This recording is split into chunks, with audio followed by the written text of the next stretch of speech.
Today we are checking back in to see just how successful the Liberals' $1 billion plan to fix the border crisis they caused has been, if at all. Now, back in the last Liberal spring budget, they finally promised to address the border crisis caused, or at least severely amplified, by Trudeau's childish "Welcome to Canada" tweet. That tweet was meant to virtue signal about just how great and compassionate us Canadians are compared to our mean old American friends to the south, as President Donald Trump instituted a travel and immigration ban from a handful of failed states and enemy countries around the world. When the Liberals passed the budget in April, they included $1.2 billion over 5 years in funding to address systemic immigration backlogs, and then they also instituted changes in legislation to prevent asylum seekers from making refugee claims in Canada if they have made similar claims in certain other countries, including the United States. But as reported in the Post-Millennial, according to statistics since April 2017 to April 2019, 3,150 asylum claimants in Canada had already applied for protection in the United States.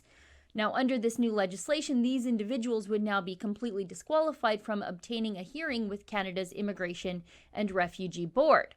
So the new change would affect an insignificant number of illegal border crossers, not even 1,600 of them per year. But a few short months later, let's just see how this sudden influx of cash and a finger wag at the asylum seekers is playing out in reality at the border.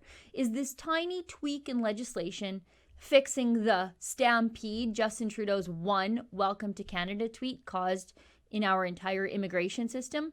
True North Centre's Candice Malcolm has all the details in a new Toronto Sun article. She writes, in the first 6 months of 2019, 26,860 people entered Canada illegally or under false pretenses to make asylum claims.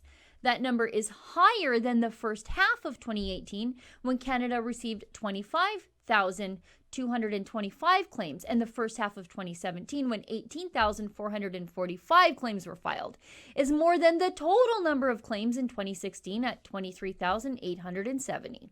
Oh, so it's getting even worse, way worse, and the Liberal solution of pouring cash on the fire isn't helping the situation? Go figure. And what does this increase in illegal immigration look like in a practical sense? Well, over to Global News for just some of that information. Border agents don't have the resources to deport the growing numbers of those who need to be shown the door right out of our country. We certainly don't have the resources to track them down and to deport them. Jean-Pierre Fortin, president of the Customs and Immigration Union, told the West Block at Roxham Road. Now, that's at the border between Quebec and New York State, and it's one of the busiest areas in which people cross into Canada from the United States illegally. And the reason all these people are pouring across the border, well, the head of the CBSA union tells us the truth. Fortin said that it's very common for large families, some with as many as 7 children, to cross into Canada to come here and to get a better life. And many asylum seekers cite the current climate in the U.S. as a reason why they choose not to stay there. Most of them, when they are interviewed by officers, I would say about 90% of them will say that they don't want to stay in the United States, said Fortin.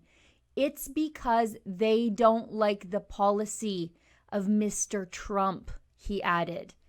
Oh, so the solution is to be more Trumpy and the problem is fixed? These people will just self-deport? I'm sold. Actually, I was sold already. But it's not just the CBSA hurting for resources to do their very important jobs. The province of Ontario is tired of paying for Liberal mistakes and Liberal failures to be more, well, Trumpy on immigration. Again, this is from Global News. Ontario is continuing to call on the federal government to foot the bill for asylum seekers who are living in the province as their refugee claims make their way through a backlogged system.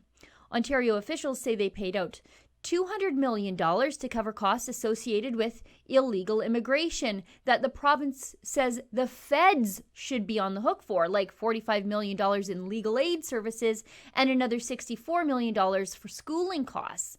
The Liberals' baby tweak in legislation has only addressed a statistical rounding error in illegal immigration. The frequent flyer asylum claimants who are rejected in one country, namely the United States, and country shopping over to Canada and trying their hand here. The change in legislation didn't address the vast majority of asylum claimants who are just passing through the United States completely illegally. Asylum claimants who never bothered to try to do things the right way there before they landed on Canadian soil to stake their claim here. It's almost as though the Liberals were trying to seem like they were doing something substantive while actually doing not very much of anything at all, because the polls told the Liberals and their brain trust that Canadians wanted the government to do something about the illegal migrant problem.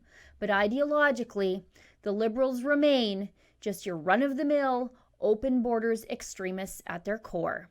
For the Rebel.media, I'm Sheila Gunn Reid.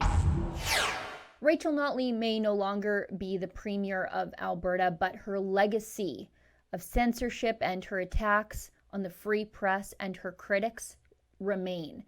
Notley appointees in the Elections Commissioner are now investigating me for writing a book that hurt Rachel Notley's feelings. To see the full story and to support my legal fight against the Elections Commissioner, go to savesheila.com.